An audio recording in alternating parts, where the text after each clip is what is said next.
Apakah ada yang salah? Tanya Chu Feng. Pahlawan muda Chu Feng, meskipun ini pertama kalinya kita bertemu hari ini, aku pernah mendengar Kong Ping menyebutmu. Saya sangat menyesal atas apa yang terjadi di Jiuhun Tianhe. Sebelum Jiang Jingyu selesai berbicara, Chu Feng berkata, tidak perlu menyebutkan masa lalu. Setelah mengatakan ini, Chu Feng memandang Xian Miao Miao. Tapi temanku ini berasal dari klan 9 jiwa Sein. Jika dia ingin mengejarmu, aku tidak akan menghentikannya. Mendengar ini, Jiang Jingyu dan yang lainnya membeku ketakutan. Kata-kata selanjutnya dari Long Chengyu dan Qin Xuan membuat mereka semakin pucat. Nona Meo, apakah mereka menyinggung keluargamu? Apakah kamu ingin aku membantumu membunuh mereka? Ketika Long Chengyu dan Qin Xuan berbicara, mereka cukup tersanjung. Ini cukup bagi Jiang Jingyu dan yang lainnya untuk menyadari bahwa status Xian Miao Miao juga luar biasa. Pahlawan muda Chu Feng, aku, ini. Jiang Jingyu menatap Chu Feng, matanya dengan jelas meminta bantuan, tapi dia tidak tahu bagaimana cara bertanya. Jangan panik, keputusan Chu Feng adalah keputusanku. Jika dia tidak mengejarnya, aku juga tidak akan mengejarnya. Kata Xian Miao Miao. Chu Feng sebenarnya tidak terkejut dengan sikap Xian Miao Miao, lagi pula klan 9 jiwa Sein tidak memperlakukan Xian Miao Miao dengan baik.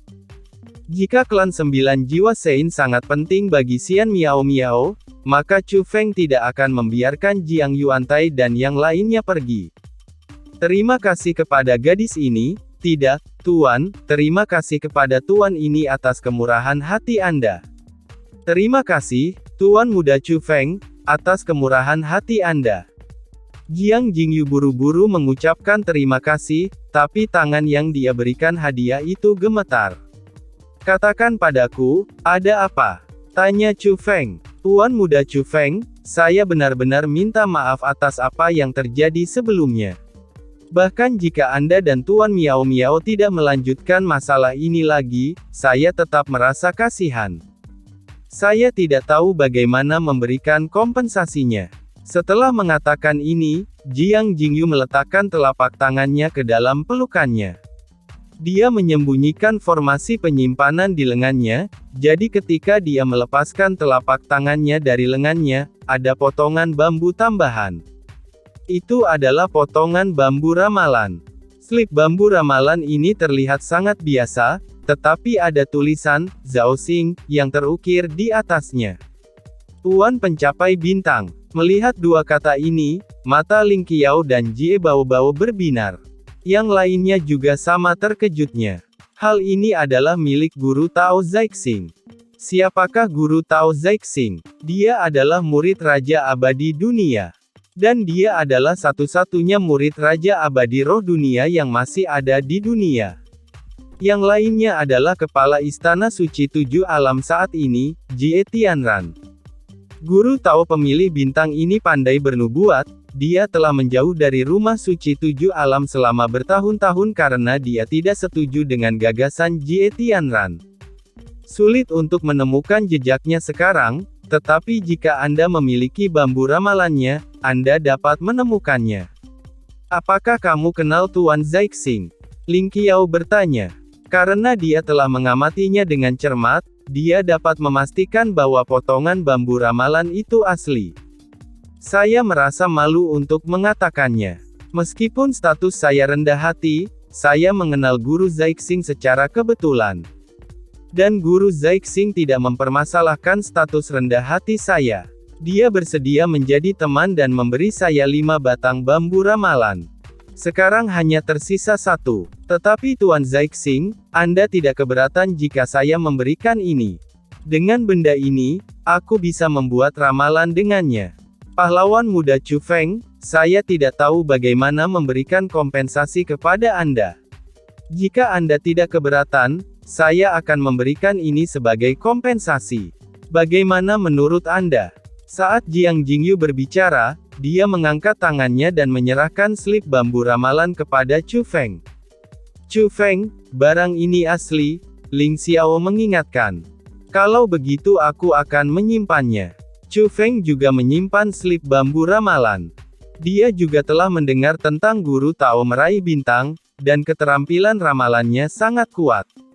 Meskipun Chu Feng tidak terlalu percaya pada seni ramalan, hal ini mendekati peluang untuk mencapai guru Tao. Dia ingin melihat apakah dia bisa mengetahui sesuatu tentang ibunya dari guru Tao Zixing di masa depan.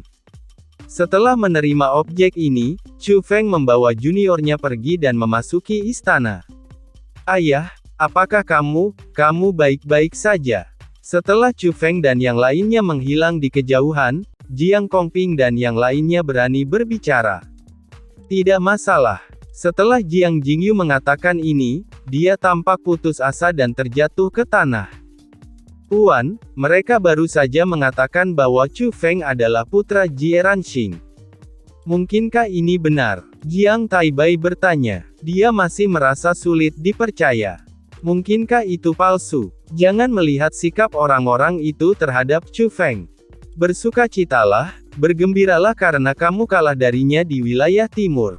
Jika tidak, nasib Jia Lingyi akan menjadi nasib kita. Jiang Jingyu menghela nafas. Jika itu benar, maka, meskipun dia tidak mengejarnya, bagaimana jika orang lain mengejarnya? Jiang Yuantai berbicara, dia dulu membenci Chu Feng, tapi sekarang dia tahu seperti apa keberadaan Chu Feng itu. Kami hanya bisa berharap guru Tao Zixing memiliki wajah untuk membiarkan mereka melepaskan kami.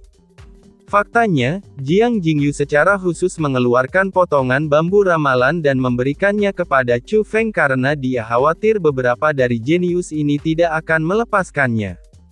Mereka berharap wajah Lord Zixing dapat menyelamatkan nyawa mereka. Berdengung. Saat ini, seberkas cahaya melesat ke langit.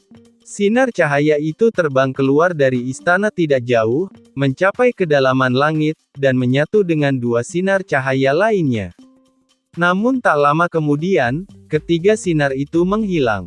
Yang juga menghilang bersama adalah Chu Feng dan lainnya yang baru saja membuka istana ketiga.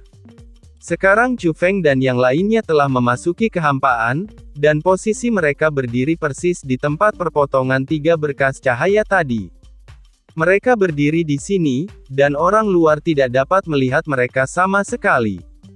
Namun mereka mampu melihat apa yang ada di luar, namun mereka melihat lebih dari sekedar apa yang ada di luar. Di sekelilingnya terdapat pola jimat yang tak terhitung jumlahnya mengambang di sekelilingnya. Bukan benda yang dibudidayakan, tetapi ada hubungannya dengan benda yang dibudidayakan, walaupun tidak dapat dibudidayakan, namun mengandung informasi lain. Intinya, hal ini rumit. Selain itu, ruang lingkup tindakan mereka terbatas, dan ada kekuatan tak kasat mata yang mengikat mereka. Sepertinya tidak mudah menemukan tempat itu. Long Chengyu menghela nafas. Menurut apa yang dikatakan Chu Feng sebelumnya, ketiga istana mereka terkunci. Selama dibuka, mereka dapat menemukan tempat persembunyiannya. Namun kini mereka telah berhasil melakukannya, namun mereka terjebak di sini. Tentunya, kita perlu menemukan petunjuk dari pola mantra ini. Saat ini, Chu Feng sedang duduk bersila di udara. Sangat mudah untuk masuk ke tempat tersembunyi. Tetapi seberapa banyak yang bisa dipanen adalah prioritas utama di sini. Semuanya, mohon pahami dengan hatimu. Setelah Chu Feng mengatakan ini, dia meremas formula ajaib dan menutup matanya. Xiao Yuer, Xianhai Shaoyu, Ling Qiao dan lainnya juga segera mengikutinya. Setelah melihat ini, Long Chengyu, Qin Xuan dan yang lainnya segera duduk bersila. Waktu berlalu, dan di terowongan teleportasi, Jia Lingyi berbaring di terowongan yang bergerak cepat.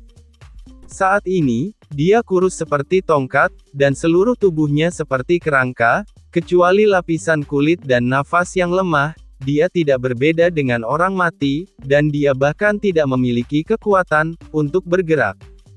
Dia membayar harga yang sangat mahal untuk mengaktifkan formasi pelarian.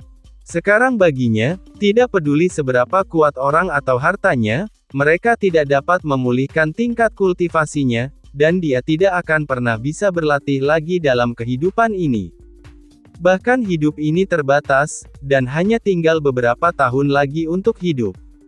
Tapi alasan mengapa dia masih ingin melarikan diri dengan harga sebesar itu bukanlah untuk menyelamatkan nyawanya, dia ingin memberitahu sekte abadi alkimia. Dia telah menyadari bahwa alchemy immortal seknya tidak mampu menyinggung Chu Feng sekarang. Harus bersembunyi. Tiba-tiba, pemandangan sekitar berubah, dan tubuh Jia Lingyi terjatuh dengan keras ke tanah. Dia sudah keluar dari susunan teleportasi.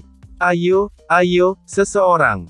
Jia Lingyi terbaring di tanah, tidak bisa bergerak, dan bahkan suaranya sangat lemah. Tapi tujuan teleportasi yang dia tetapkan berada di dalam alchemy immortal sek miliknya. Di sini ada orang yang menjaganya, jadi setiap kali dia kembali pasti ada yang menyambutnya. Namun dia berteriak beberapa saat, namun tidak ada respon. Malah ketika dia mendengarkan dengan seksama, dia mendengar suara di sekitarnya agak berisik. Kedengarannya seperti api yang membakar sesuatu. Dan dia masih bisa merasakan rasa panas menyapu seluruh tubuhnya. Jadi dia menggunakan kekuatan terakhirnya untuk mengangkat kepalanya, ingin melihat apa yang sedang terjadi. Namun saat melihatnya, pupil matanya